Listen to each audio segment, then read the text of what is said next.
What's growing on, gardeners? On today's 2-Minute Garden Tip, I'm going to share with you all the biggest mistake that gardeners make when growing onions that must be avoided at all costs because it can ruin your entire season before it even begins. Traditional bulbing onions are sensitive to day length. They must be planted in such a way so they reach their maturity around the summer solstice because that is when the length of the day is the greatest, and it is the day length that actually triggers the bulbing. For this reason, you must grow bulbing onion varieties that are compatible with your location. If you live in high latitudes, you must grow long day onions. If you live in low latitudes, you must grow short day onions. If you live in between, you need to grow intermediate day onions. Otherwise, the length of the day around the summer solstice will not align with the type of onion that you are growing, and they will not bulb properly, and you will have inferior onion quality. Also, for this reason, you must nail the timing of planting your onions. If you plant them too early or too late, they will mature at the wrong time when the day length does not line up, and you will get inferior bulbing.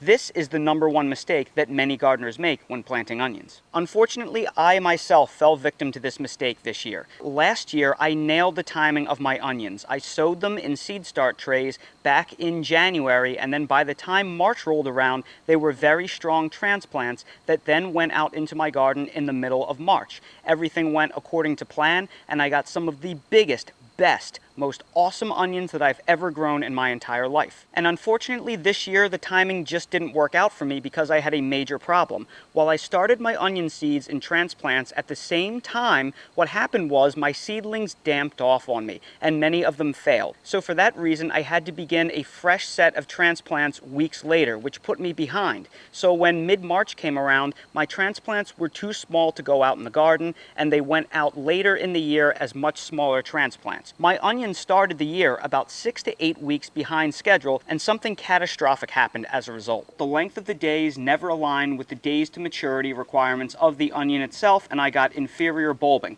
Now, last year, all of my onions began bulbing in May into June when the day is very long. However, because these onions were sown so late, they weren't technically mature enough to bulb until late July when the days are a whole lot shorter. And as a result, I got the most inferior, smallest onions I've ever grown. This is a grocery store onion. This is what pretty much all of my onions looked like last year, but this year, this is my largest onion compared to a grocery store onion. Absolutely pathetic, and it's all because I mistimed things because my original batch of seedlings failed. Here you can see the catastrophic difference between the two onions. So next year, I will make sure to start my onion seedlings 2 weeks earlier than I did. That way, if my first batch of seedlings fail, I will have time to recover, because I want more onions that look like this and less onions that look like this. So when planting onions, make sure to nail that timing so they begin bulbing before the solstice. That way you get maximum onion size. And of course, this only matters with bulbing onions. It doesn't matter with bunching onions that you're growing to grow the greens.